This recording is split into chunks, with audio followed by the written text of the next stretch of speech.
I've found in the last 3 years that through my experiences that the things I really value in Christchurch, and I think in cities, is the idea of being part of community and communities, and being a part, and helping shape your city, even in a small way. I really value those things that I can participate in. That's not just, I guess, not just consuming in a way. The ability to try stuff, and people's openness and willingness to try new things. We can really question and experiment with what a city needs, and sort of what we need living in an urban environment, what we need as communities, sort of living together, working together, playing together, and it's really cool being able to explore that. I didn't really think about leaving. I was halfway through my degree, which would have helped me stay, but looking back, I think now that I've finished my degree and I'm still here, I'm still studying, but I could have studied anywhere. I think the only reason I did stay was because of the earthquakes, because I think it's now a more exciting place to be. For me personally, the city is better now and more engaging now than it was before the earthquakes, and I feel a lot more patriotic about Christchurch now than I did before. I think the spirit of the city has changed a lot. I would definitely say that I'm loyal to Christchurch, and I think it's a really interesting and great place to exist right now.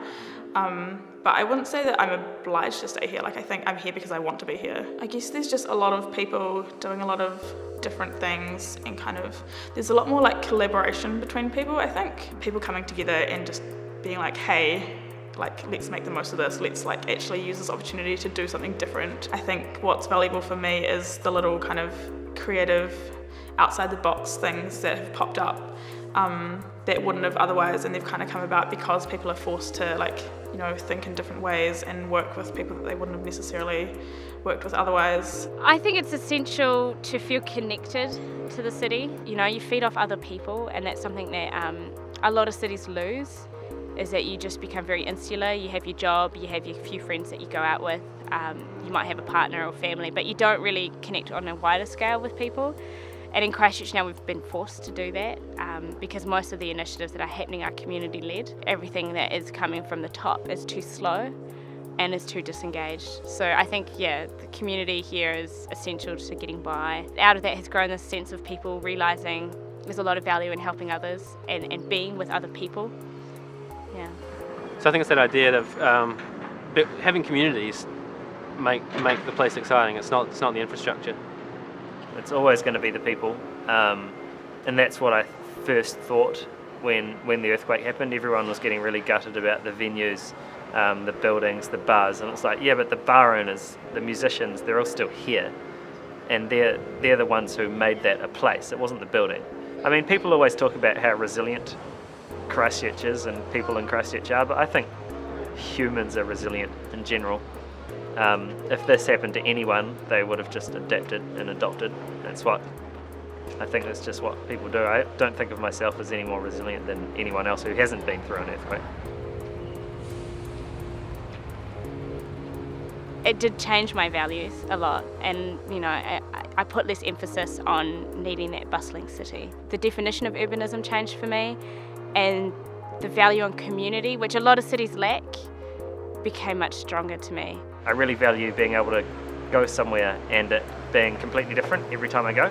I really appreciate the kind of juxtapositions that you find in Christchurch that you wouldn't find in any other city in New Zealand, at least, in that I can bike through the city at night and there's no one around, and it's just urban decay, and you go past basements full of water with power poles and bits of wire sticking out, and then you get to a place like New Regent Street and there's people and there's a little bar that you can hang out at. I really appreciate the open space and the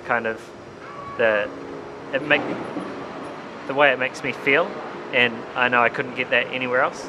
Christchurch is a bit of an inconvenient place, but it there are these really positive aspects to that, just the fact that it forces us to slow down and to even just getting places. We just have to be patient, and we have all this time to contemplate now because we're forced to. At the same time, I think it is just a really interesting creative place. You know, you just walk around the CBD and there's like street art and places like that have just popped up during the week that you didn't see when you walked past last time, and it's just constantly changing. Like, I think it's definitely made me a much more adaptive person.